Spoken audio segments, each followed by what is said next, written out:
system. We just recently converted over the past year to Paragon. We had a lockbox exchange. We had about a dozen other things, including redoing our website. And my board decided, boy, it would be fun to tackle one of the most difficult problems in real estate, direct syndication. So about in 2012, we had a lot of problems. I came onto the board, and some of the #1 complaints I was getting were the Craigslist scams that were going on, and issues and problems that that realtors were having with their data being out there stale and inaccurate, and the folks that had the listings or the folks that had the property, their listings were still showing up years later after the property had been sold. So a lot of consumer complaints, a lot of complaints from our members, and nobody really understood syndication. So what is syndication? It's simply the sharing of data to multiple locations. In the MLS world, we've historically done this through RETSFeed to either ListHub or Point2. Both of those are very good companies. I want to be very clear about that. And the kind of way that we distributed that data was this shotgun approach. I think agents and brokers had the mentality, well, if our listing shows up on one site, that's great. If it shows up on 100 sites, well, that's 100 times better. And unfortunately, what we learned as syndication became more prevalent, that it had a number of unintended consequences. In fact, an entire new industry had been created to kind of exploit some of the data. And we found that a lot of these listings weren't going to places that their brokers or their agents intended. So what did we do about it in North Alabama? Well, we actually got our brokers together and created a whole forum to look at where our data was traveling. And in fact, so you've got a picture there on the screen. We had about, I don't know, it's about 80 or 90 folks that attended a number of our meetings. The first group, we took a deep dive into ListHub and where ListHub was sending our information, because we really didn't have a strong handle on it as the MLS, and most of our brokers, when asked, really didn't have a handle on where their information was going either.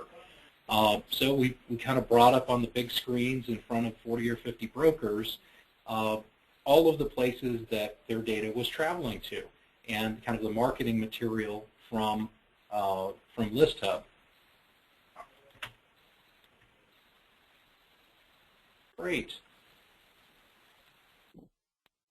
And it's not advancing. There we go.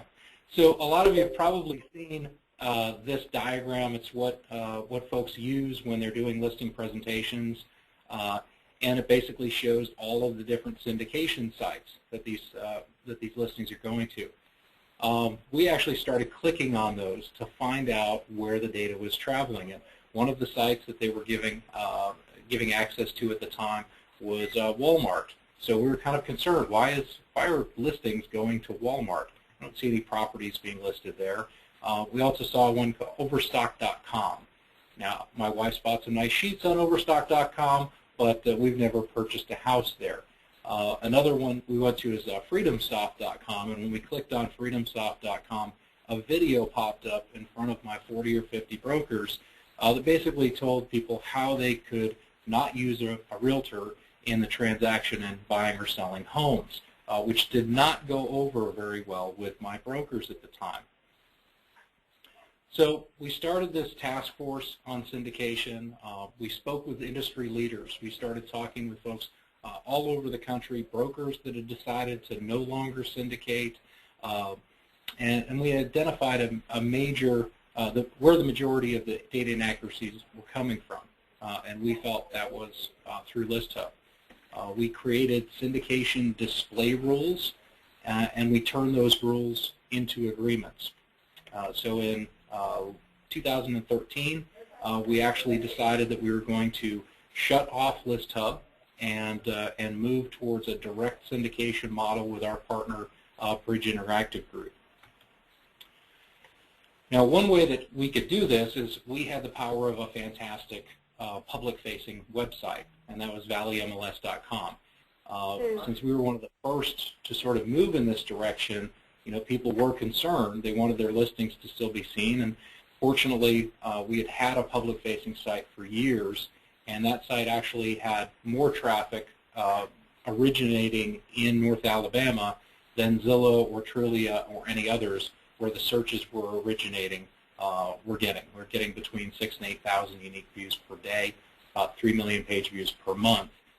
So our members felt pretty confident that if we stopped this feed to ListHub, which fed all of the other sites, that we'd still have an opportunity to have their listings get a lot of exposure. We did have some members that said, well, let's not syndicate at all. And actually, Austin, Texas was working on the same kind of issue at the same time, and they were struggling with this debate as to whether they wanted to have things syndicated or not. And Austin said, well, we're going to leave that up to the brokers, and we're not going to take a direct response. One of the things that we were concerned with is that we look to leverage all of that data that's out there. There's over $100 million worth of advertising and promotion that goes into some of the major portals. So Zillow, Realtor.com, Trulia, and Homes.com are spending enormous amounts of money, and if a search occurred outside of the North Alabama area, it's very difficult for them to find our ValleyMLS.com site because we don't spend millions of dollars promoting that. So the idea became, let's harness what all of these large portals are doing all over the country and create a mechanism where that funnel moves those leads back for our brokers to our site.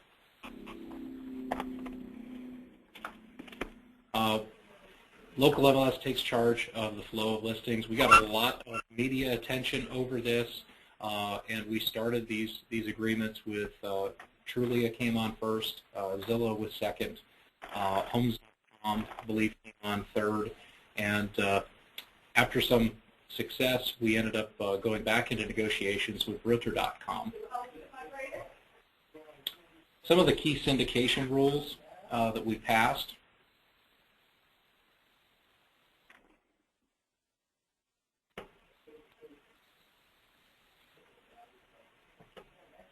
I'm sorry, I'm having a little bit of a glitch here. There we go. Some of the key syndication rules that we passed were prominent listing agent display. We felt that if a listing agent was going to provide data to any of these portals, that they should have prominent display on them. We felt that there should be link backs to their listings on ValleyMLS.com. Since we have a public-facing website and they get free leads from our public-facing website, we thought that that should link back to ValleyMLS.com from Zillow and from Trulia and from Realtor.com and others. Also, updates by most of our partners every 15 minutes. There's a lot of complaints in the industry because of data latency, sometimes taking weeks for information to be updated on each of the sites. And we required that our members do that, and I believe Trulia right now is updating every 8 minutes, Zillow updates every 12, Realtor.com every 15, and Homes.com is about every 15 as well. We also required that they had corrections to listings within 24 hours. This is kind of a big deal because before our MLS had an agreement with each of the portals for data, we'd get complaints from a listing agent or a broker saying, hey, this listing's wrong on Zillow, or this listing's wrong on Trulia, and can you contact them? Well, we would contact them, and they would say, well, you don't have a relationship with us. So really, we weren't able to help even our own agents and brokers correct listing information because we didn't have the agreement with them. Once we put this MLS Direct syndication agreement in place with each of the portals, we require them to correct things within 24 hours, and now our staff can pick up the phone, and generally those issues are handled immediately. We also required that there was no re-syndication beyond the network of the portal that we were sending. Really important. We also require that MLS data trumps all other data. And this is an issue that's still ongoing. We're working Through that, Zillow has created new code, and Trulia has created new code so that we never want to be in between the franchises and how they advertise on those various portals, or the brokers and how they advertise on those portals. We want to have the data be accurate, and they want the data to be accurate. So trumping really is about making sure that the price is correct. If there's a price correction, that the MLS data, which is always the fastest and always the most correct, that trumps any of the other data.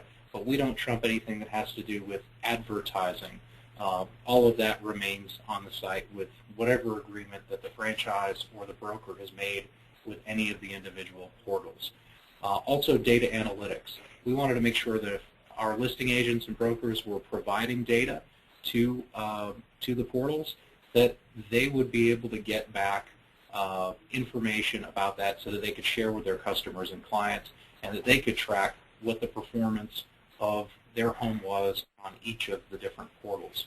On a side note, we had great participation with that. I'm going to get into some dashboards that we utilize in a minute.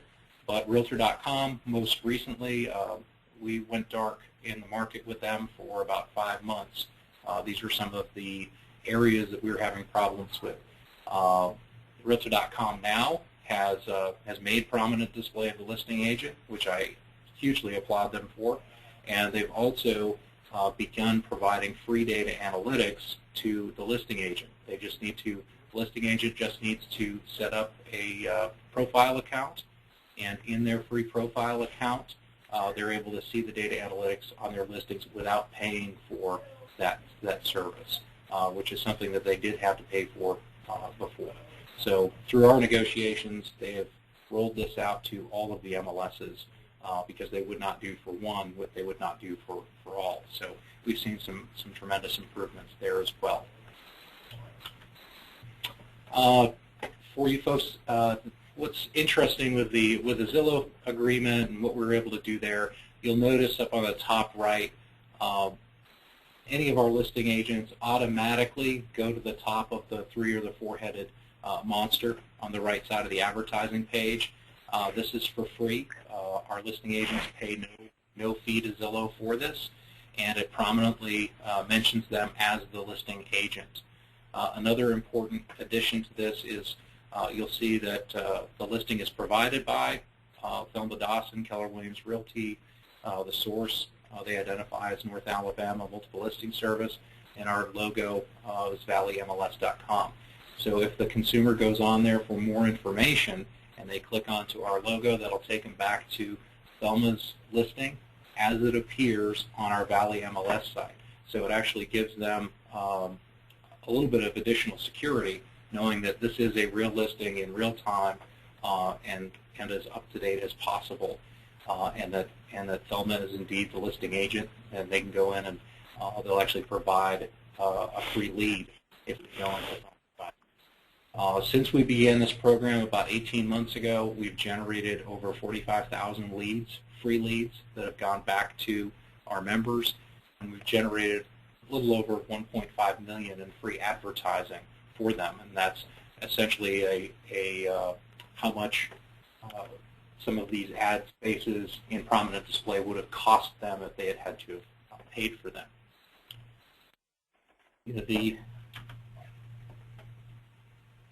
The big issue that all of you are going to be facing, and now that ListHub is no longer syndicating for Zillow or Trulia, is where do you go from here?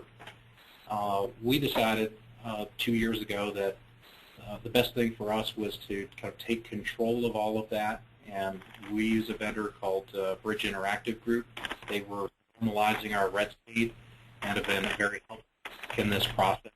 I know there are some MLSs, MLS systems that are actually looking at integrating some of those. I believe Flex has the ability for you to syndicate yourselves. I think the others are looking at models which would enable that to happen and send the feed directly. Back in April, Zillow and truly are no longer being able to place anything on ListHub, and there we go, and they're losing data. So I think a lot of you are feeling the pressure now if you're not able to send a feed. So the options that agents have are to hand enter listings or work with the major franchises that do send a feed to Zillow or Trulia. The problems with that still are data latency and also protection of those members. MLSs in general can negotiate a much stronger deal than individual brokers, or certainly individual agents are not able to negotiate much of a deal at all. It's basically take their terms and that's it. MLSs across the country have been adding to this MLS direct syndication path. I think Zillow now has over 200 MLS direct feeds. I want to talk a little bit about the agent dashboards. With one of the things that the brokers really wanted was the ability that ListHub had, which was getting analytic data on all of the sites. Bridge has built us, or built for themselves, and for anyone that wants to get this, these unique agent dashboards. They're fantastic. You can see here that it'll give you a report on each of the homes. This pull-down menu would give all of the different listings that agent would have. Tells them how many property views the property has seen, how many leads have been generated, so an emailed lead to the agent for this particular property, gives the days on market, the price, the active status. It'll put a picture there, and then it'll have a number of charts and graphs that will identify the traffic on each of the various sites. They can easily print this out, and they could also email it directly to their clients. Some more of the different analytic charts that dashboard has. This is a free service that we provide to all of our members. Gives you the total page views by publisher.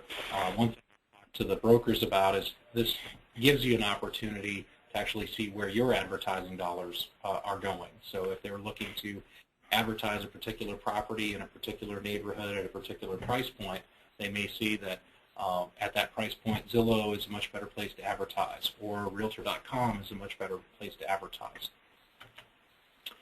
The newer platform that we're also integrating as a dashboard for our members is called ListTrack.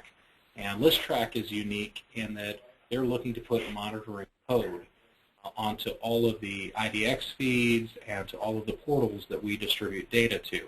And the upside to that is we can really hold all of these places accountable and really make sure that the tracking data that or the analytics they're giving back to us are accurate and in line with the reports that they generate and send to us.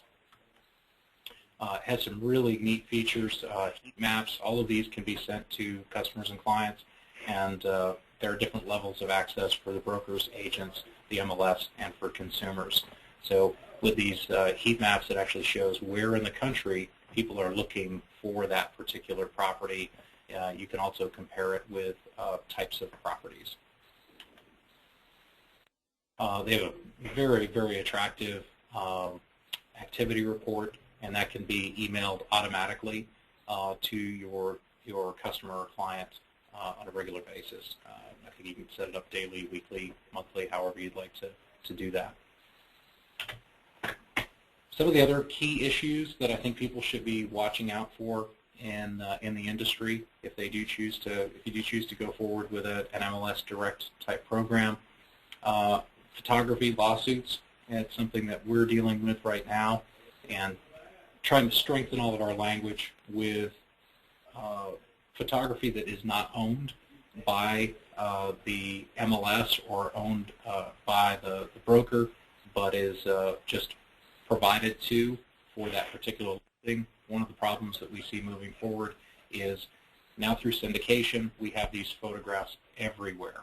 So we actually stopped, one thing that we stopped is the ability for agents and brokers to clone photos so that we can make sure that their permissions were specific to each listing. The other thing that you can be looking at is putting in some language to their agreements. And here's a little sample, which is the photographer agrees that photographs should be deemed to be works made for hire with the meaning of the United States Copyright Act, and Board MLS shall own all right, title, and interest in the photographs, including copyrights, or to the extent the photographs are not deemed to be works made for hire, photographer hereby assigns all rights, title, interest, including copyrights in photographs to Board MLS and agrees to execute any documents which Board MLS may reasonably deem necessary to effect such assignments. So the reason this is really important is that I do foresee lawsuits coming down that could be laid against MLSs, will certainly be laid against the listing agents, and potentially against the large portals as well. So it's going to be very important that the rights to those photographs are clear, and that as a compilation document that you're protected as an MLS. The other big issue is national pocket listings. So many of you are probably aware of Project Upstream, which is collaboration of the Realty Alliance and a number of large franchises to create a product where listings are sent from them and then down to the MLS. So one of the areas that we're working on strengthening and tightening is our 48-hour rule, making sure that the coming soons and these pocket listings are being reported, and that we have a process in place to actually find folks that are not in compliance with that rule, making sure that we're not eroding listings that are on the MLS. So I'd love to open it up to questions. Anybody has anything they'd like to share or any additional information I can provide? This is Amy at the Bayou Board, Kipp. I met you in Hi, Amy. How are you? I'm doing good. Thank you for doing this. We are have a syndication agreement we have not signed with ListHub yet, and our reason we haven't signed is because they want a 3-year contract. They will not alter their contract. Sure. So how would, as an MLS, handle that? We're a small MLS. Yeah, I'm concerned where the value proposition is with, I think ListHub's a great company.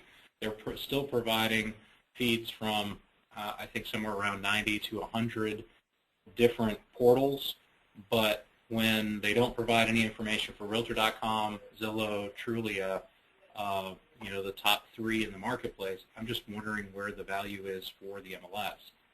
Because a lot of where we had issues really was the Walmarts and the Overstock.coms and all of these places where the listing was never showing up.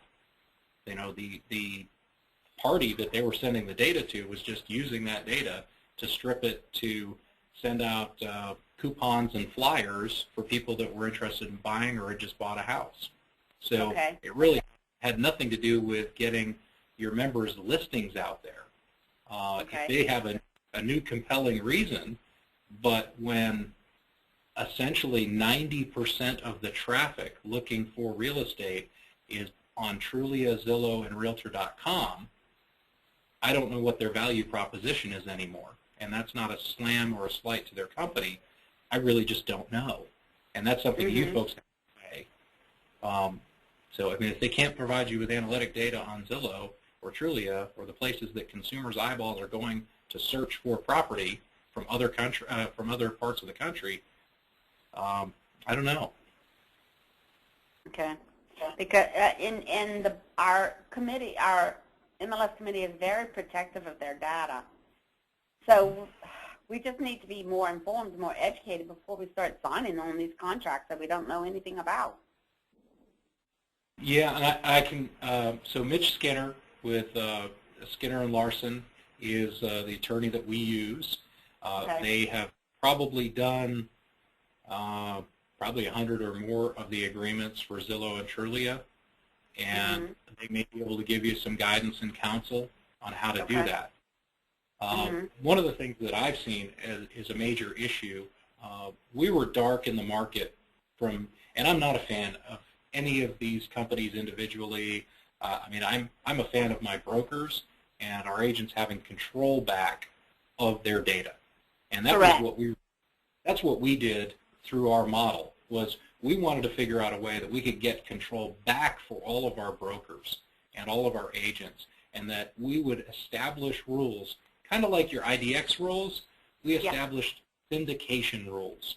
So we said, look, you can ignore the fact that consumers like these sites, and we can bury our head in the ground and not play with them.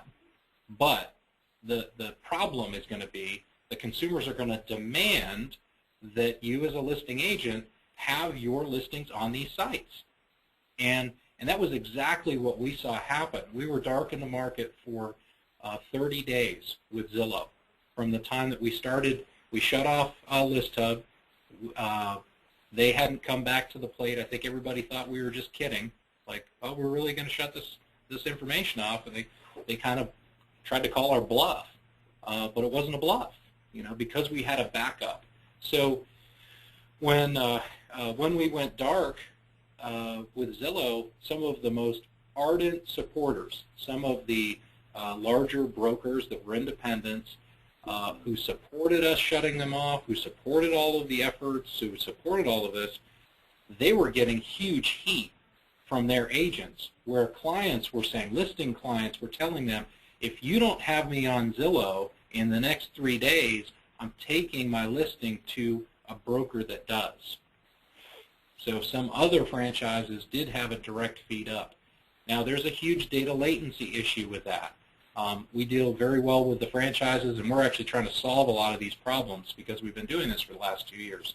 But even the best and biggest national franchise still has a data latency issue when an agent enters in the data in the last, they enter in the data into the MLS, then they enter it into the national franchises system. It can take anywhere from 48 to 72 hours for that information to be updated.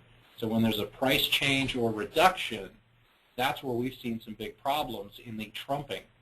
They'll go and correct it in the MLS. 15 minutes later, it's correct on Zillow, but they don't go back into their back-end system for their national franchise, and then that franchise, the system overrides the data, and it reverts back to the original price, which makes the agent look bad, makes the broker look bad, and the client gets very upset about that. So we've been working through all of those things, and actually Zillow and Trulia have new code which basically gives priority to MLS data when it relates to price and current status.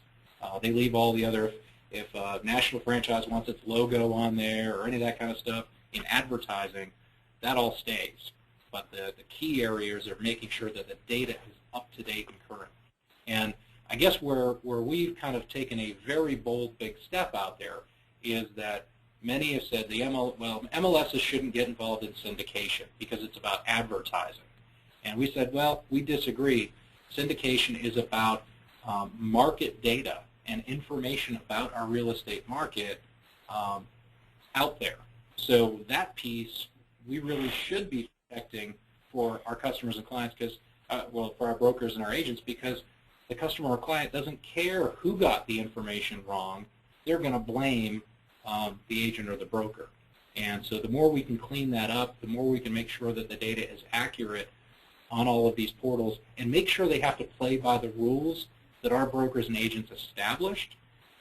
It's been a very big success, and we have almost no complaints compared to what we had 2 years ago as a result of this. Okay. That's a lot of information. I want to know if anybody else on this call understands all of this. This is Jade in Lake Charles, and yes, I do understand the majority of it, because I've always felt like it was a travesty what some of these sites do with our data. You know, and I often wondered what the heck can we do about it, and now I know. So this has been very, very helpful. it points me in the right direction. So now I can relay the information back to my MLS committee and my brokers, and you know, I think the majority of my brokers out there just feel like that's something they had to live with. You know, it was just a sign of the times, and I don't think that has to be. Yeah, I think it was telling. I mean, we were one of the first boards in the country to create one of these contracts and agreements, and it really it was a bold statement. Yeah. But we wanted to take back our data for our brokers and our agents. They were tired of it always being wrong. I agree. A lot of what we found out is it actually wasn't. A lot of this isn't even, you know, the Zillows or the Trulias or anyone's fault. It's that the data has come in from so many different sources, and it's become corrupted. So, with, you know, that I guess how you can tell your boards is, look, we've been doing direct syndication for a long time. You know, you've probably been doing direct syndication and not known it since 1996, when you've been doing direct syndication with Realtor.com. This is looking at all of the portals and creating the rules yourself and saying, you know what, if you want a direct feed, if you want the value that our brokers have gone out into the marketplace, and this MLS has, through implementing rules, through enforcing rules, and making sure that the standards are there for good data, if you want that data, here's what we want from you. You know, it needs to be a win-win situation. And I think we were really one of the first boards to go out there and create that win-win with the Zillows and the Trulias and the Homes.coms and even Realtor.com, which I think wasn't doing the best for the industry. I think they've come a tremendous long way and really improved the services, the products, and the tools that they're giving back to the brokers in exchange for that good data. We actually looked at all of the portals, and the board hadn't even considered not renewing our agreement with Realtor.com. But when they started to see the success of holding all of these portals accountable and, you know, getting quick responses and getting correct data and making sure that they had tools and they were getting free leads, they said, wait a minute, how come Realtor.com isn't doing this for us? And they said, hey, we want you guys to do this as the other portals are doing. And they made the decision as a group to essentially require them to enter into our listing syndication agreement, which took them almost 5 months to do, and they were dark in our market for it.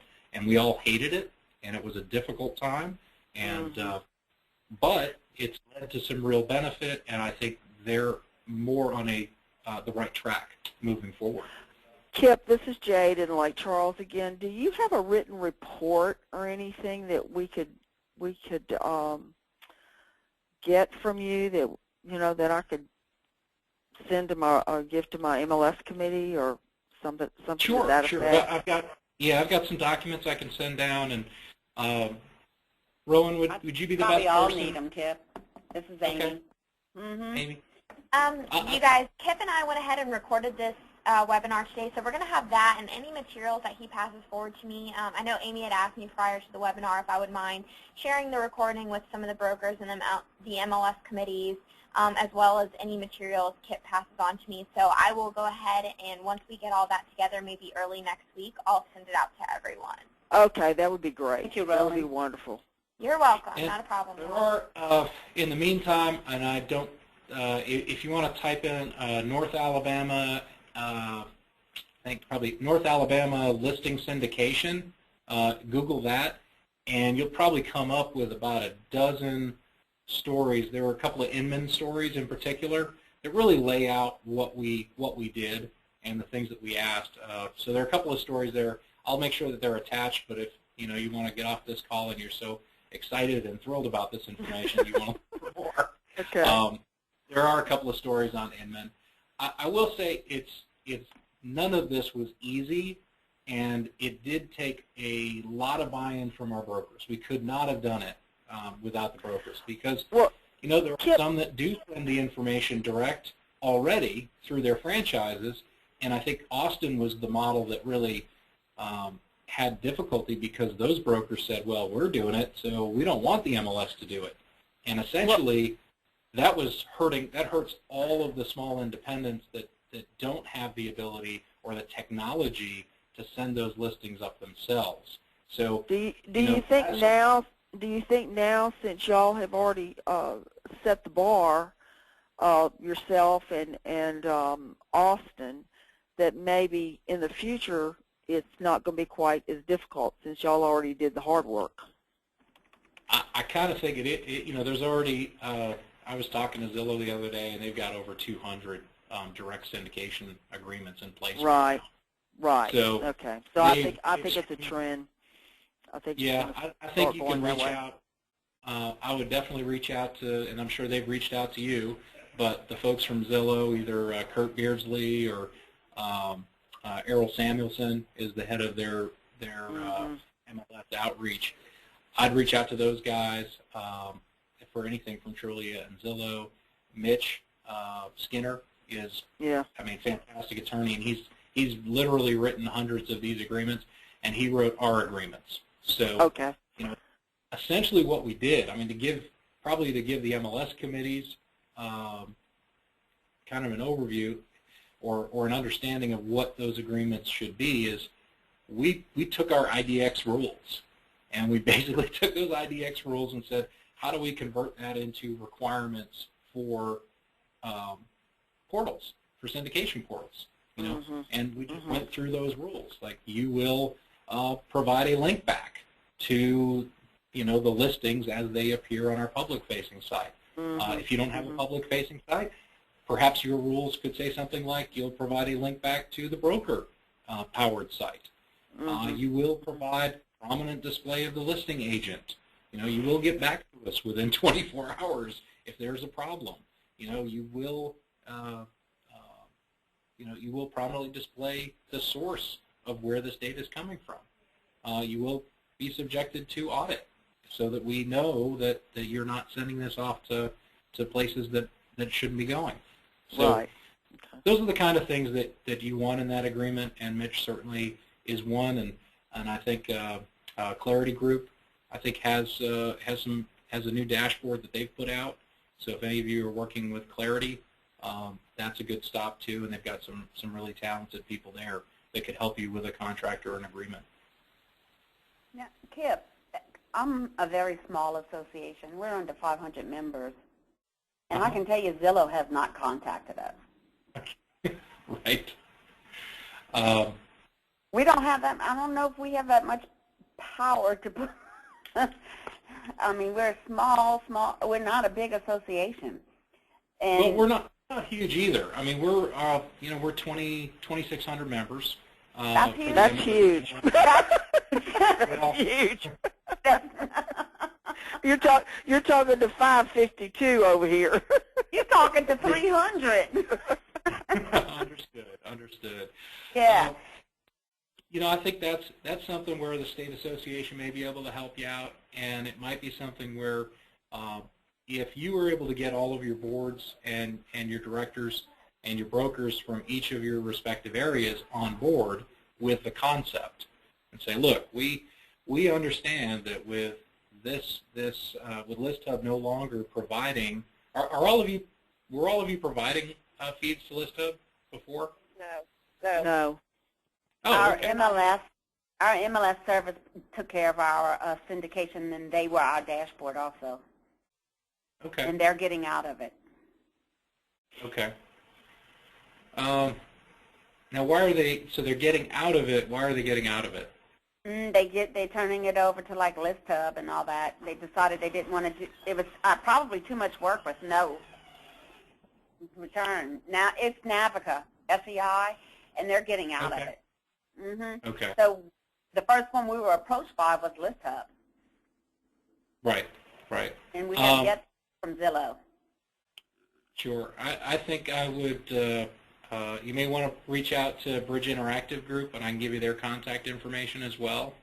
Okay. And I know they are swamped with backlog on this, but it might be something where the state association can help all of the MLSs work together to come up with a standardized agreement, which essentially protected the rights of the brokers and made sure that you could move forward and make sure that the MLSs were in control of that data on behalf of their members. I think that's an awesome idea, Rowan. I agree. I think that's an awesome idea too. We have a lot of Norman might want to boards. shoot me.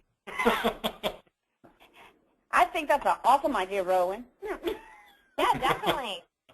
Definitely, because coming together as a larger group, especially for the small associations, we would have more power behind our oomph.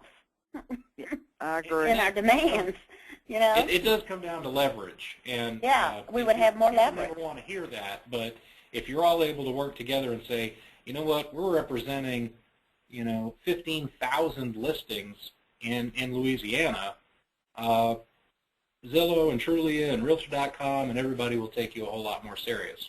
And they'll say, boy, if we can make sure that we're creating a win, and that's what it's all about. This is about win-win situations. As much as there's talk about these portals and everyone else trying to take over being brokerage firms and be MLSs and be all these things, these folks make a lot of money as media companies marketing real estate. They don't want to get into the nitty-gritty of having to enforce rules. They don't want to sell property.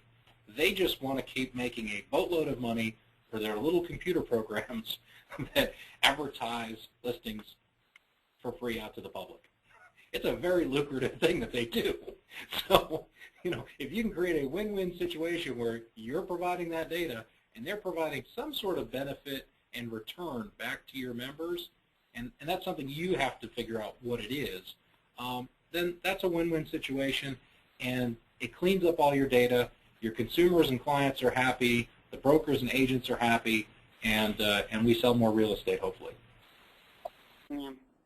I appreciate this, Kipp. Absolutely. Hey, Kipp. Yes. This is Sharon in New Orleans, and Sharon, I just wanted to add, I just actually came back. I was invited by Zillow to a conference that they just held, and they're pretty open to making us happy and meeting our terms to to get our data. So I think they'd be open to negotiating contracts with all of us. Yeah, and I would just advise look at it collectively if your brokers are good with that. But you've got to get broker buy-in because that's the key to the whole thing. And that was the only reason we were successful, was making sure all of our brokers were comfortable. They fought it all out, and they hashed it all out, and at the end of the day, they wanted clean data out in the marketplace, and they didn't want the headaches that they have. One thing that I had heard, and I put an email out to Errol and hadn't gotten a response yet, but a rumor that I had heard from somebody else that attended that conference, because I couldn't go, was that they were offering tax data for folks in return for their fee. And I don't know whether that required sold data or not. We don't provide sold data. It may be something that we move towards in the future, but I think if you're providing feed and data and sold data to Zillow, they're giving free tax data, which is in some markets very valuable to the brokers. So they're definitely trying to create these win-win situations and trying to do things that have mutual benefit, because their business is dependent upon the listings, and they know they have to keep the brokers happy, and they have to be able to have reliable access to data. Yeah, Kipp, are y'all a non-disclosure state? What's that? Are y'all a non-disclosure state? We're by county, so we are now, our county is a disclosure county, and I think there's only one or two counties that are non-disclosure. counties in our state. Are you guys non-disclosure or are you disclosure? Well, this has been a long process. We are a disclosure state. If you can go into a courthouse and get tax records and sold information, you have to provide it. Right. On your feeds. Right. And that's something we learned through much discussion with our state representatives and Norm helping us, because there is no direct law on the book that says we are a disclosure state or a non-disclosure state. Okay. Well, then that'll be up to your brokers as to whether they want to provide sold data or not. We have to. Oh, you have to. Okay. Well, we have to. Well, then that's probably a great. You're talking about syndicating it, correct, Kipp? Are you talking about the IDX? Yeah. Yeah, I'm talking about syndicating it. Syndicate. I'm talking about IDX. Okay. Okay. Yeah, the IDX you absolutely have to provide it, but yeah. in syndication I think you may not have to, but you could charge for it. So that's something where I think they've negotiated not for money but in-kind services. So what I heard most recently was it had to do with tax data that they were providing, which I don't know how much we're paying in our current system because it's included with my bundle, but my previous vendor, I think we paid about $20 grand a year for tax data. So that's really valuable. When we're talking about this, what kind of cost is an association looking at when you do this? So we've actually rolled it in for very little cost. We were already using Bridge Interactive to normalize our RETS feeds, so we didn't see too much cost in that. I think if you folks worked together, you probably could see pretty nominal cost, if any, frankly. Okay. Okay. It really comes down to how you negotiate, your deals with everyone. Mhm. Okay. Yeah, this is Susan in Lafayette. I have a question. So we just switched MLSs to Flex, and around the time of our launch, which we launched 2 weeks ago, which is the last launch, Realtor.com is hounding me. Apparently my contract with them, which I did not realize, is was signed back when they were paying that dividends, and they're wanting to re-up. And so I was in Vancouver, and I was at your talk, and so I'm not willing to renegotiate with them. I mean, how often are you renegotiating these contracts? Are you signing year contracts? You're signing 2? I mean, what is the standard kind of thing that's going on in the industry? So we actually required everyone to sign our agreement. So we actually have our own syndication agreement. So, and, okay, so you're not signing one with Realtor.com? No, we actually required them to sign our syndicate. It's kind of like you guys all have your own IDX agreements. So right. We did the same kind of thing. We created a syndication agreement, and each one of them is different. I will say that because, we have a standard syndication agreement where we charge a very nominal fee, but by no means is that a large fee, and by no means is everyone paying us for these agreements. Each of them is completely different, and in most instances, they've negotiated a value that far exceeds that in services and in tools that they've given to our brokers or to our MLS.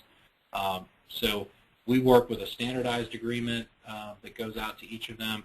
I believe there's a 90-day notification, and we do it. It's an annual auto renewal unless they violate any of the terms of our agreement, and then we can shut them off almost immediately. And that's the power of it. If you're working together as a large group, then you've got the ability to say, oh, well, Zillow or Trulia or Realtor.com or anyone, you abused our agreement, you violated the terms, and we're shutting you off. You were giving data to other sources outside of the network that we agreed, we're shutting you off. And that gives the leverage and the power back to the brokers, essentially, that have asked you to implement these rules on their behalf. What about when you're talking about the getting started process? Another thing is, prior to the call, I had been in contact with Stephanie Hill, who was one of the panelists with you, and she sent me that survey, that broker survey, and I've sent that out to all the AEs. I mean, is that a good starting point, or did you form like a task force of brokers? I mean, I have 180 brokers. It would be hard for me to mean, I guess I need to start out smaller. Is that how you did this? We did it by starting a task force, and we put out an invitation to all of our brokers and said, you know what, we're going to talk about syndication, and we're going to figure out where these data issues or problems are occurring, and we really want your input in how we should go about solving it. So essentially what we did is our first meeting, I think we had 40 of our brokers, and we have, I must have 400 brokers, broker and broker affiliates. So, you know, we had 40 to 50 of them show up, and probably had a group of 20 to 30 that were the tried and true and came to, you know, a monthly meeting where we'd meet for a couple of hours. And, you know, we contacted boards all over the country, and we'd video conference with them and say, okay, what are you doing on syndication? And we'd talk to individual brokers, big brokers that were not syndicating at all, and say, okay, well, it's been the positive and negative for that. And really just got that discussion going and the buy-in from all the brokers. And I think that's the best way to go about it. Okay. Thank you. Yeah. Yeah. Well, anyone else got anything? This is Jade in Lake Charles. No, and it's been very informative, and I want to thank you very much for your efforts and for your time. Well, thank you so much, Jade, and thank you to all of you. You've got my email address on the screen. Please, if you got any specific questions that I haven't been able to answer, I can certainly look into it, get back to you, or help you right away. Appreciate it, Kipp. Thank you. You got it. Thank you, Kipp, for letting us call. Absolutely. Thank you, Kipp. It's Amy at the Bayou Board. Thank you, Amy. Time and Rowan getting all this coordinated for us. You're welcome. We just want to help you guys out, so thanks for bringing this to our attention. It's something we Norm petition, I tagged you. I had Norm tag you. Yeah. Because when I heard all the information you had at Vancouver when I was there, I was like, So I appreciate it, and I thank you a lot. Absolutely. Y'all have a good day. Thanks, you too. Bye-bye.